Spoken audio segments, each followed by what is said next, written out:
మొదటగా పరిచయము. చదివేశారు. ఇప్పుడు 14వ వచనం. లవదోకియలో ఉన్న సంఘపు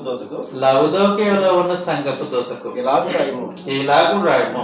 ఆమేన్ అనువాడును నమ్మకమైన సత్యసాక్షియు దేవుని సృష్టికి ఆదియునైన వాడు చెప్పు సంగతులు ఏమనగా అని అంటారు. జాగ్రత్తగా మనం ఒక సంగతి జ్ఞాపకం పెట్టుకోవాలి. అదేంటంటే ఈ పరిచయము ఆ సంఘం యొక్క ఆత్మ సంబంధమైన స్థితిని బట్టి ఉంటుంది. మొదట 6 సంఘాలకి అంతే కదా. ఇప్పుడు లవదోకియలో ఉన్నటువంటి సంఘం యొక్క స్థితిని బట్టి ప్రభు తను పరిచయం చేసుకుంటున్నారు. ఏమన్నారంటే ఆమేన్ అనువాడును. మీరు అనట్లేదు ఆమేనని, నేను కూడా అంటున్నాను. మరేంటి ప్రత్యేకత?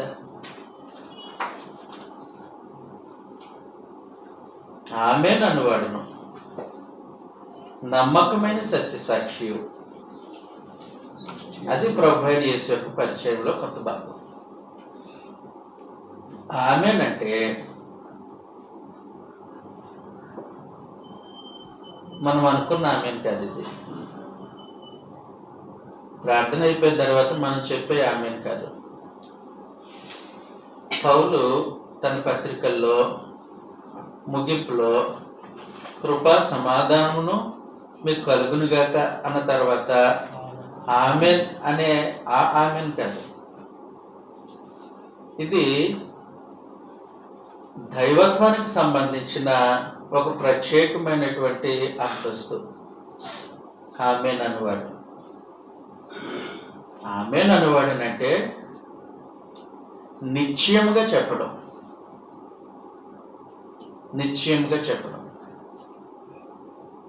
మన ఆమేన్ అలాగే జరుగును గాక.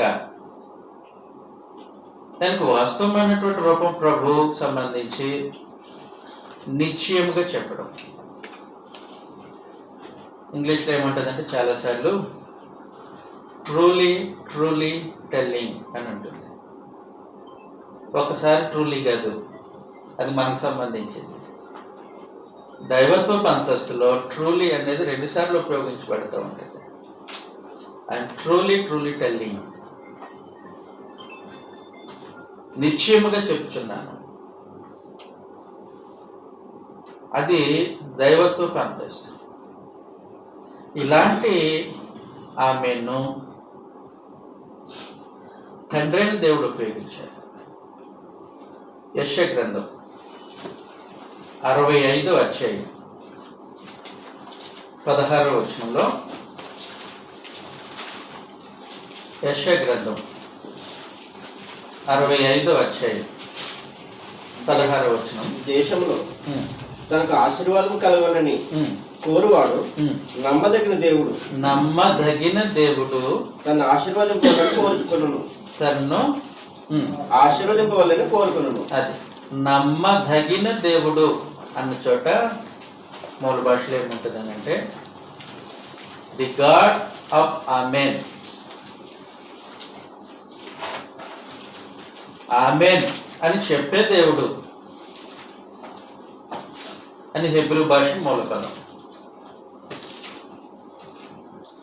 ప్రభువైన యేసు కూడా తను లవదోకియ సంఘానికి, అంటే ఆ ఒక్క ప్రాంతంలో ఉన్నటువంటి సంఘానికి కాదు, బైబిల్ చదవరందరికీ ఆయన తెలియజేస్తున్న సంగతి ఏంటంటే నేను ఆమేన్ అనువాడును. అలాగనిగే సామర్థ్యము తండ్రి అయిన దేవునిది. ఆ దైవత్వపు అంతస్తులో ఉన్నటువంటి నేను కూడా అంటున్నాను ఆమేన్ అనువాడును. నిశ్చయముగా చెప్పగలిగిన వాడిని నేను. I'm truly telling. యోహాను సువార్త 1వ అధ్యాయం 51వ వచనంలో, మరియు ఆయన మీరు ఆకాశం తెరవబడియు దేవుని దూతలు మనిషి కుమారుని పైగా ఎక్కుటేను దేవుని దూతలు మనుష్య కుమారుని పైగా ఎక్కుటియు దిగుటేను చూతురని దిగుతియు చూతురని మీతో నిశ్చయముగా చెప్తున్నాను. అంత కన్ఫర్మ్ గా నిశ్చయముగా అది ఆమెన్ అనువాడనంటే మీతో నిశ్చయముగా చెప్తున్నాను, మీతో నిశ్చయముగా చెప్తున్నాను. ఈ సంగతి కాంటెక్స్ట్ మీకు తెలిసే ఉంటుంది కదా. ప్రభు అయిన యేసు ఆయన తన మార్గంలో నడిచి వెళ్ళిపోతుంటే బాప్తిస్మిచ్చి యోహాను ఆయన శిష్యులు అదే మార్గంలో వెళ్తున్నారు. అప్పుడు బాప్తిస్మిచ్చి యోహాను ఏమన్నాడనంటే, నడుచుచున్న యేసు వైపు చూచి, ఇదిగో దేవుని గొర్రెపిల్ల అని అన్నారు. అప్పుడు యోహానును వెంబడిస్తున్నటువంటి ఇద్దరు శిష్యులు వారు ఏం చేస్తారనంటే, యోహాను విడిచిపెట్టి ప్రభువును వెంబడించుకుంటూ వెళ్తారు. ప్రభువును వెంబడించుకుంటూ వెళ్తున్నప్పుడు ప్రభు వారిని చూచి, మీకేం కావాలి అని అడిగారు. రబ్బీ, నువ్వు ఎక్కడ ఉన్నావు, ఎక్కడ కాపురం ఉంటున్నావు అని అడిగారు వాళ్ళిద్దరు. అప్పుడు మీరు వచ్చి చూడండి అని ప్రభు తను ఉన్న స్థలానికి వీళ్ళిద్దరిని తీసుకొని వెళ్ళారు. చాలా సమయం గడిపారు ప్రభుతో వాళ్ళు. వాళ్ళకి ఒక సంగతి అర్థమైంది, ఈయనే మనం ఎదురు చూస్తున్న మెస్సియా, ఈయనే దేవుని కుమారుడు, యోహాను చెప్పినట్టు గొర్రెపిల్ల ఈయనే అని వాళ్ళకి ఎప్పుడైతే అర్థమైందో వాళ్ళు వెంటనే వచ్చి పేతురుని తీసుకొని వెళ్తారు. ఆ తర్వాత ఈ ముగ్గురితో పాటు ఫిలిప్పు జాయిన్ అవుతాడు. ఫిలిప్పు జాయిన్ అయిన తర్వాత నతనయేలును కూడా ఫిలిప్పు తీసుకొని వెళ్తున్నప్పుడు నతనయేలుకి ఫిలిప్పుకి మధ్య జరిగిన సంభాషణలో ప్రభు ఈ మాటను ఉపయోగించారు. ఏమని? మరియు ఆయన మీరు ఆకాశము తెరవబడుట దేవుని దూతలు మనిషి కుమారుని పైగా ఎక్కుటయు దిగుటేను చూతురని మీతో నిశ్చయముగా చెప్తున్నాను అని అన్నాడు. ప్రత్యేకించే సందర్భంలో ప్రభు తెలియజేసింది, తండ్రి దగ్గరికి నేనే మార్గం, నేను తప్ప ఇంకొక మార్గం లేదు,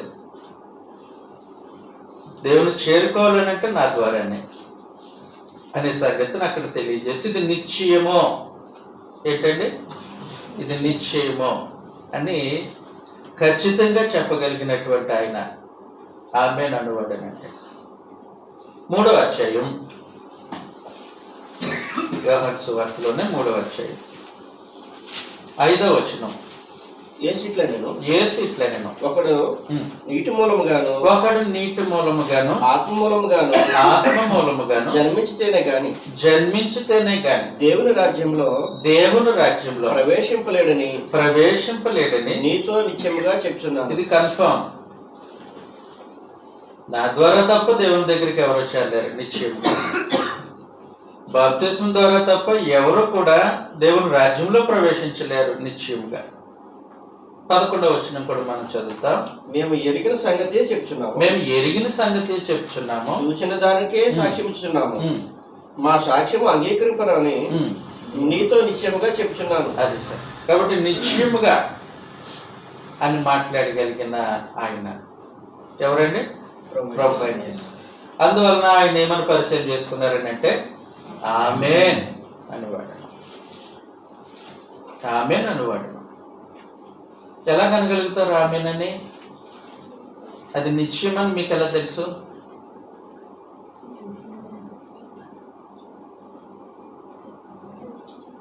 ఆయనకి సంగతి ముందే తెలుసు.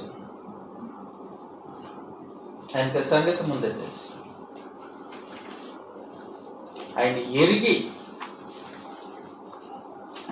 సత్యమైన దాన్ని ఆయన తెలియజేస్తారు. అది దైవత్వం యొక్క అంతస్తు. కాబట్టి ఆమేన్ అనువాడును అని అన్నారు. ఆమేన్ అనువాడును నమ్మకమైన సత్యసాక్షి. ఇవి రెండు కనెక్టెడ్ వర్డ్స్ అన్నమాట. ఆమేన్ అనువాడును నమ్మకమైన సత్యసాక్షి. ప్రభు అయిన యేసు తాను ఎరిగిన సంగతిని, ఏదైతే సత్యమో దానిని గురించి మనుషులకు తెలియదు. తెలుసండి, మనుషులు అబద్ధాన్ని నమ్ముతున్నారు. దేవుని గూర్చిన సత్యం తెలియదు. దేవుని గూర్చిన సత్యం ఎరగక మనుషులు కల్పించుకున్న అబద్ధాన్ని నమ్ముతున్నారు. రోమీలకు రాసినటువంటి పత్రిక 1వ అధ్యాయం 18వ వచనంలో, దుర్నీతి చేత సత్యమును అడ్డగించు, దుర్నీతి చేత సత్యమును అడ్డగించు, మనుషుల యొక్క సమస్త భక్తిహీనత మీదను దుర్నీతి మీదను దేవుని కోపము పరలోకమును బయలుపరచబడుచున్నది.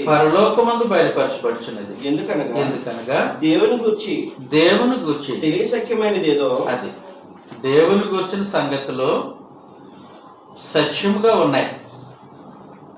మనుషులు దాన్ని గ్రహించలేదు. మనుషులు దేవుని గురించి అబద్ధాన్ని నమ్ముతున్నారు. ఇప్పుడు సత్యం అవసరం. కాబట్టి ప్రభువైన యేసు సత్యం ఏంటో అపవాది చేత మోసగింపబడి అబద్ధము నమ్మినటువంటి మనుషులకు తెలియచేయటానికి ఆయన నమ్మకమైన సత్యసాక్షి. లోకం అబద్ధాన్ని నమ్ముతుంది. అబద్ధాన్ని మొదటగా మాట్లాడినవాడు అపవాది. అబద్ధాన్ని మొదటగా నమ్మిన మనుషులు ఆదాము అవ్వలు. వారితో మాట్లాడి వదిలిపెట్టలేదు. అబద్ధాన్ని ప్రతి మనిషికి తెలియజేస్తూ ఉన్నాడు. ప్రతి మనిషి అబద్ధాన్ని నమ్ముతాడు. మరి సత్యం ఎక్కడుంది? నిజం ఎక్కడుంది? నిజం పలికేవాళ్ళు ఎవరున్నారు భూమి మీద? ప్రభువైన యేసు తాను సత్యమును గురించి సాక్ష్యం ఇవ్వటానికి వచ్చాడు. ఆయన నమ్మకమైన సత్యసాక్షి. సత్యాన్ని నిశ్చయముగా చెప్పగలిగిన ఆయన. అందువలన యోహాను సువార్త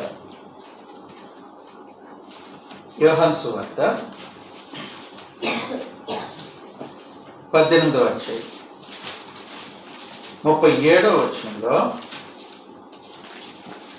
అందుకు పిలాతు నీవు రాజువా అని ఆయనను అడుగగా, యేసు నీవన్నట్టు నేను రాజునే, సత్యమును గురించి సాక్ష్యమిచ్చుటకు నేను పుట్టి తిని, ఇందు నిమిత్తమే ఈ లోకమునకు వచ్చి తిని. సత్యమును గురించి సాక్ష్యం ఇచ్చుటకు నేను పుట్టి తిని, ఇందు నిమిత్తమే ఈ లోకమునకు వచ్చి తిని అన్నాడు. కాబట్టి ప్రభువైన యేసు ఆయన నమ్మకమైన సత్యసాక్షి. సత్యమును గురించి సాక్ష్యం ఇవ్వటానికి వచ్చిన ఆయన. ఇది కూడా దైవత్వానికి సంబంధించిన ఒక అంతస్తు. దైవత్వానికి సంబంధించిన అంతస్తు. తండ్రి అయిన దేవుడు సత్యస్వరూపి. ప్రభువైన యేసు సత్యమును గురించి సాక్ష్యం ఇవ్వటానికి వచ్చిన నమ్మకమైన సత్యసాక్షి. కాబట్టి ప్రభు తను ఎలా పరిచయం చేసుకుంటున్నాడనంటే, ఆమె అనువాడును అంటే నిశ్చయముగా చెప్పగలిగినవాడు, సత్యమును గురించి సాక్ష్యం ఇచ్చేవాడిని, నమ్మకమైన సత్యసాక్షి. ఆయన చెప్పేది అబద్ధం కాదు. రెండో సంగతి, ఆయన చెప్పింది జరగకపోదు.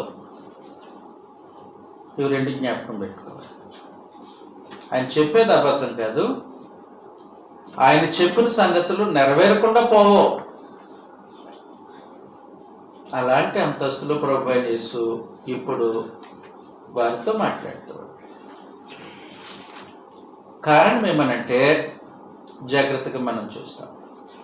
యోహాను సువార్త 3వ అధ్యాయం 1వ వచనంలో, యూదుల అధికారి అయిన నికోదేమును పరిచయటప్పుడు నేను అతడు రాత్రి యందు ఆయన యొద్దకు వచ్చి, బోధకుడా నీవు దేవుని యొద్ద నుండి వచ్చిన బోధకుడు అని మేము ఎరుగుదుము. ఎందుకని ఆయన చెప్పే సంగతులు ఎంత ఖచ్చితమైనవి అని అంటే, ఆయన దేవుని యొద్ద నుండి వచ్చిన బోధకుడు.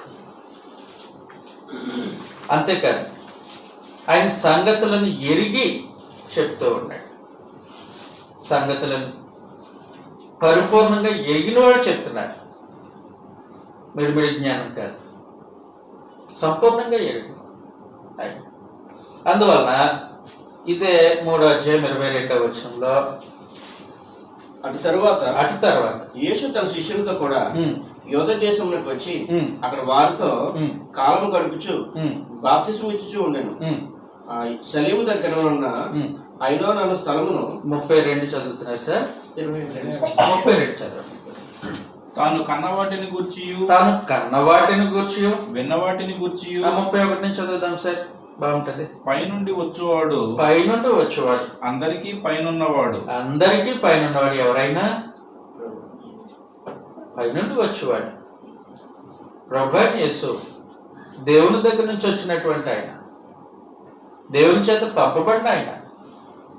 ప్రత్యేకించి ఇదే 3వ అధ్యాయం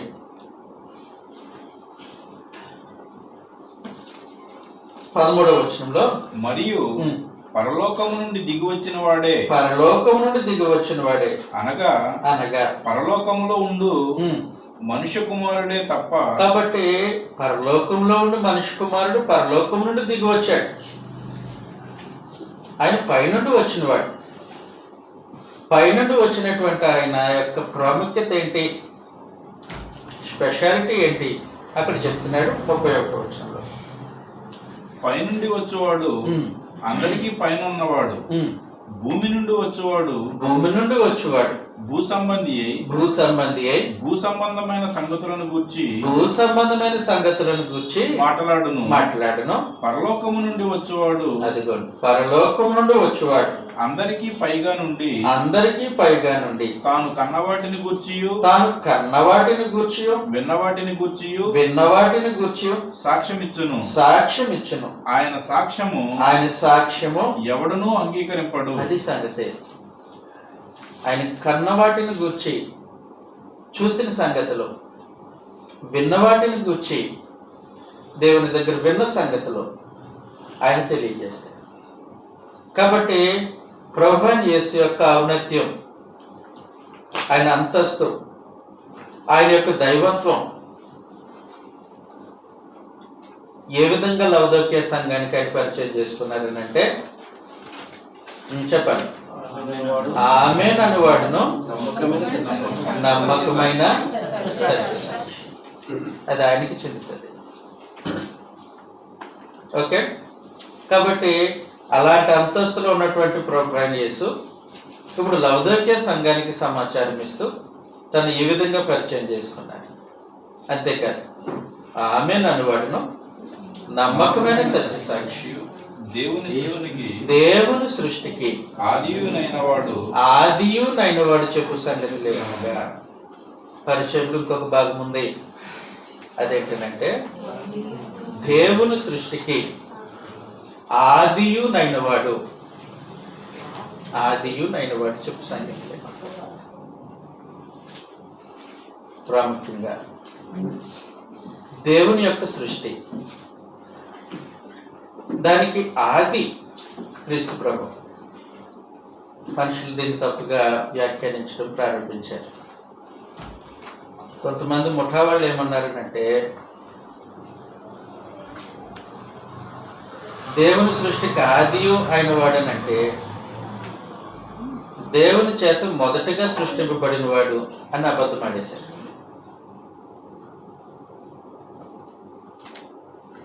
అసలు వాస్తవానికి దేవుని సృష్టికి ఆదియునైన వాడు అన్న భావం ఇక్కడ ఎలాగ వ్యక్తీకరింపబడిందనంటే, మూల భాషలో ఆదియునైన వాడు అన్న దగ్గర ప్రోటోటోకోస్ అని గ్రీక్ పదం. దాని భావం ఏంటనంటే మూలమైనవాడు, ముఖ్యమైనవాడు, ప్రధానుడు అని అర్థం వస్తుంది. అంటే ఏమని చదవాలి? దేవుని సృష్టికి ఆదియునైన వాడు అని అంటే దేవుని సృష్టికి మూలమైన వాడు,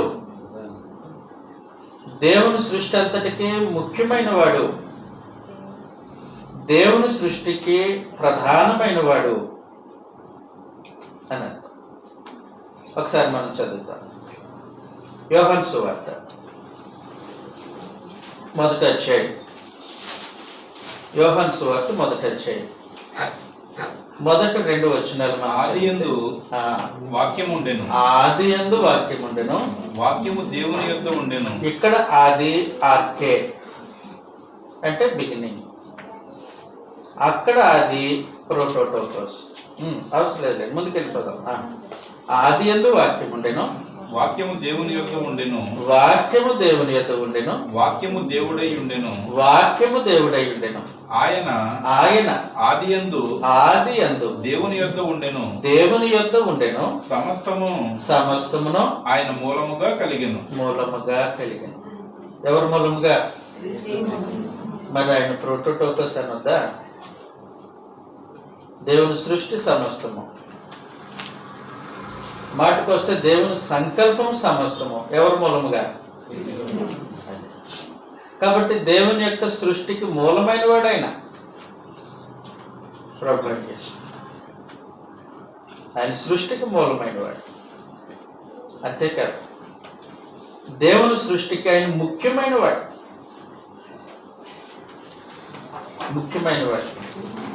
మీకు గతంలో ఒక సంగతి చెప్పానండి, ఎంతమంది జ్ఞాపకం ఉందో. అదేంటంటే క్రొత్త నిబంధన, పాత నిబంధన.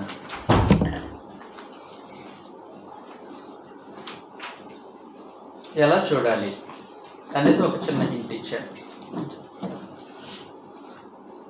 పాత నిబంధన అంతా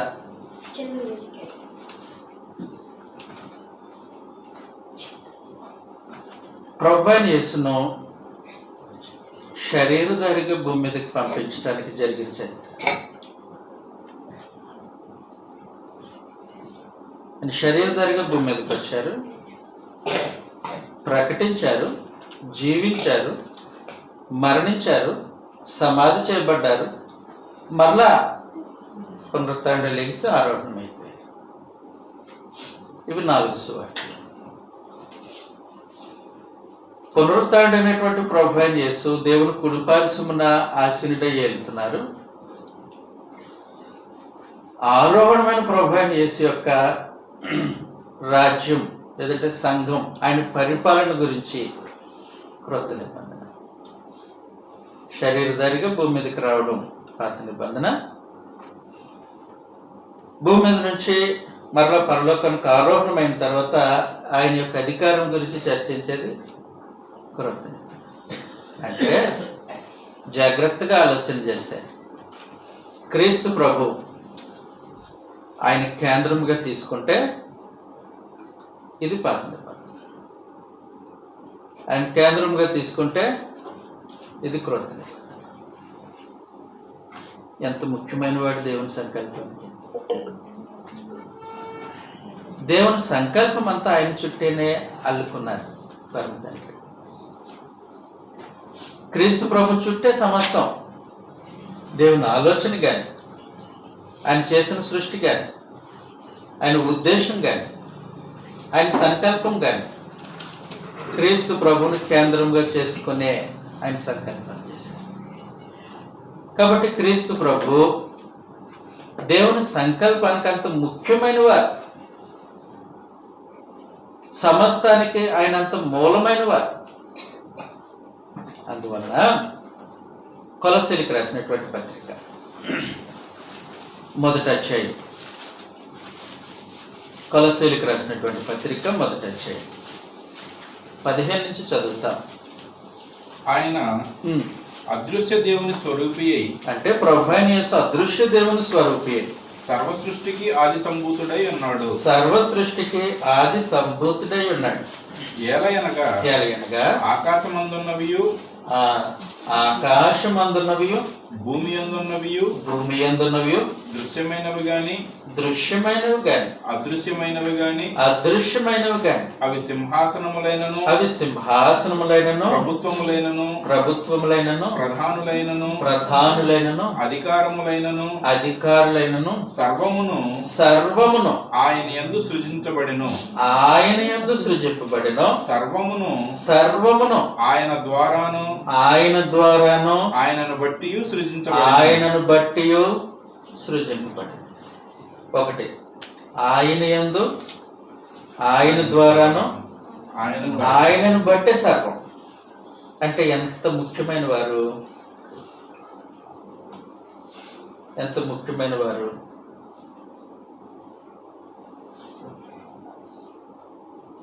ఆయన లేకపోతే ఏమీ లేదు. దేవుని సంకల్పమే లేదు, సృష్టి లేదు, మనుషులే లేదు, ఏముండదు. ఆయన యందు, ఆయన ద్వారా, ఆయనను బట్టి. కాబట్టి ఆయన ఇంపార్టెన్స్ తెలుస్తుందా? అదే చెప్పారు, దేవుని సృష్టికి ఆది అయిన వాడు అంటే ముఖ్యమైన వాడు, అంతేకాదు మూలమైన వాడు. యోహాను సువార్త 1:10 ఆయన లోకములో ఉండెను, లోకము ఆయన మూలముగా కలిగెను. ఎవరి మూలముగా?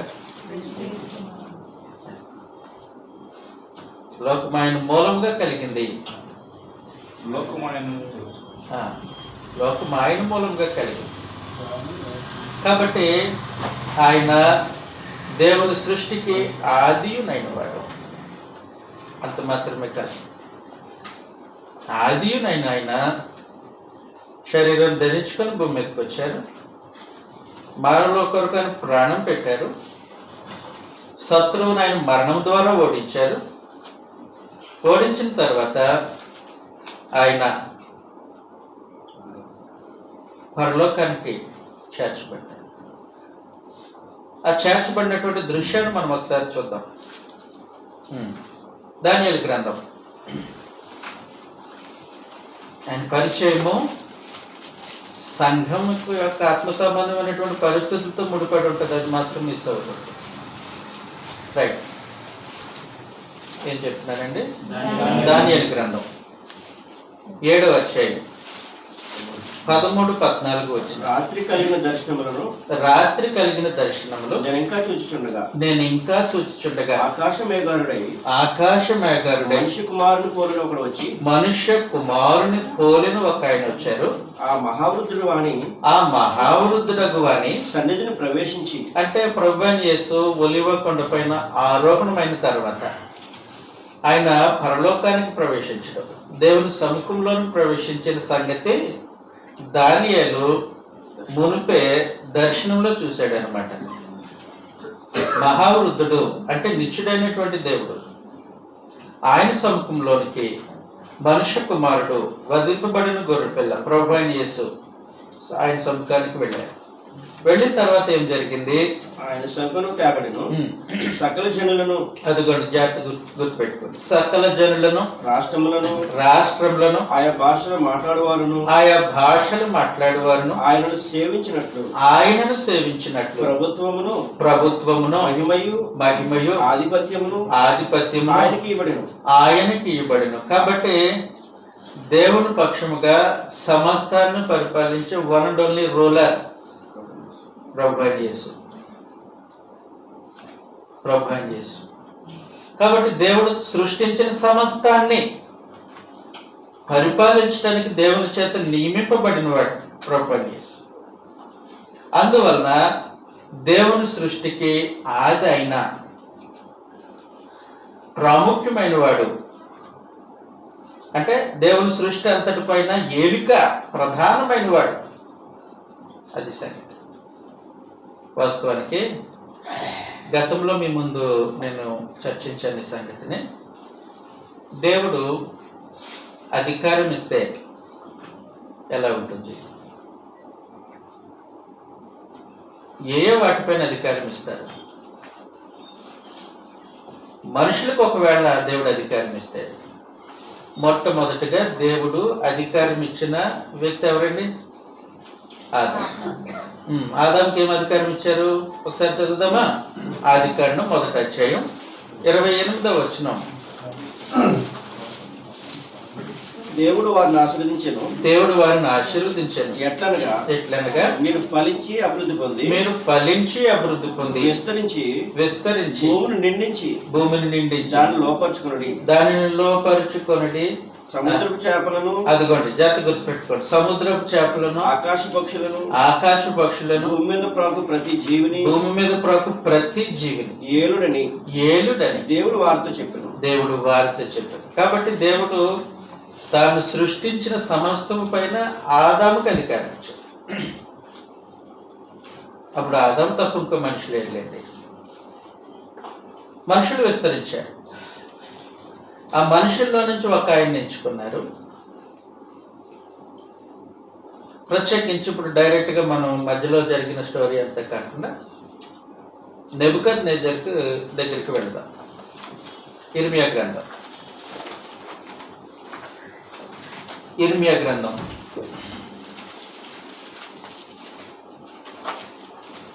27వ అధ్యాయం 5వ వచనంలో నుండి, అధిక బలము చేతను చాచిన బాహువు చేతను భూమి మీద ఉన్న నరులను జంతువులను నేనే సృజించి దేవుడు చేసిన సృష్టి అంతటి మీద ఎవరికి ఇచ్చుట న్యాయమని నాకు తోచునో వారికే ఇచ్చుచున్నాను. ఇప్పుడైతే దేశములన్నిటిని నా దాసుడగు బబులోను రాజైన నెబుకద్నెజరు వశము చేయుచున్నాను అని పరమ తండ్రి తెలియజేశాడు నెబుకద్నెజరు గురించి. కానీ ఇప్పుడు దేవుడు అధికారం ఇవ్వాలనుకున్నదే ఆదాముకు కాదు, నెబుకద్నెజర్ లాంటి వాడికి కాదు. అధికారం ఇవ్వాలనుకున్నది దైవత్వం యొక్క సర్వసంపన్నత కలిగిన క్రీస్తు ప్రభుకి. కాబట్టి ఆయన క్రీస్తు ప్రభుని తన కుడిపార్శ్వమునకు హెచ్చించుకొని తాను చేసిన సృష్టి అంతటి మీద ఆయనను అధికారిగా నియమించాడు. సమస్తం పైన క్రీస్తు ప్రభు అధికారం ఈ విధంగా చర్చింపబడింది. మొదటి పేతురు పత్రిక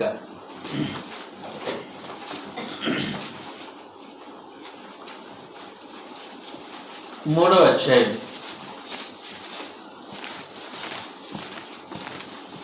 'పేతురు రాసినటువంటి మొదటి పత్రిక 3వ అధ్యాయం 22వ వచనంలో, ఆయన పరలోకమునకు వెళ్ళారు కదా దానియేలు గ్రంథంలో, ఆయన పరలోకమునకు వెళ్ళి దూతల మీదను అధికారుల మీదను శక్తుల మీదను అధికారం పొందినవాడే.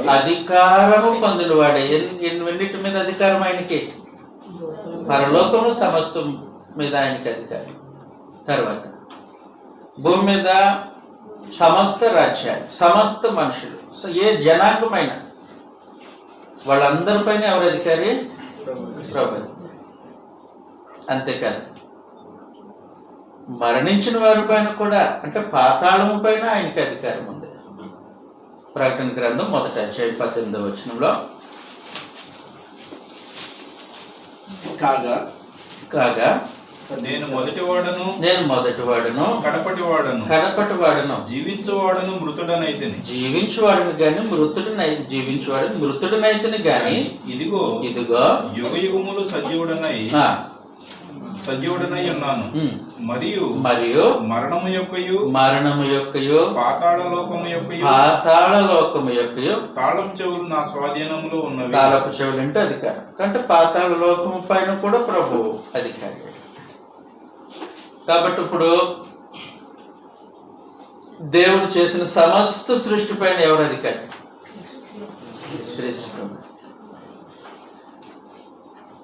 సమస్త సృష్టి పైన ఆయన అధికారి.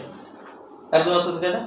అని దేవుని కుడిపార్శ్వం ఆశీనుడై సమస్తాన్ని దేవుని పక్షంగా ఏలుబడి చేస్తా ఉన్నారు. ప్రత్యేకించి మన భాగ్యం మనల్ని ఏలుబడి చేస్తున్నారు. మనం ఆయన సొంత ప్రజలుగా, ఆయన జనాంగంగా, అంతకంటే ప్రముఖ ఆయన యొక్క శరీరంగా మనల్ని నిలబడి చేస్తూ ఉన్నారు. శిరస్సు అయితే భాగ్యవంతులు మెలిచింది. దేవుని కుడిపార్శ్వమున ఆసీనుడైన ప్రభు అని చేసి మన శిరస్సు, మన ప్రభువు, మన ఏలిక. అది క్రీస్తు ప్రభు సంఘం అని అంటే. కాబట్టి అంత ఉన్నతమైనటువంటి స్థితిలో ప్రభు అని యేసు యొక్క ఏలుబడి, ఆయన ప్రాధాన్యత,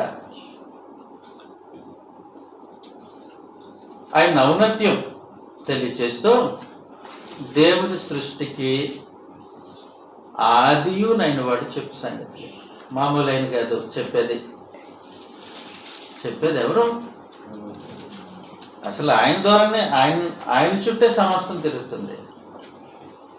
ఆయన సమస్తం ఎరిగిన వాడు, ఆయన కన్నవాటిని విన్నవాటిని సమస్తాన్ని తెలియజేయగలిగి నమ్మకమైన సత్యసాక్షి ఆమె నడివాడు.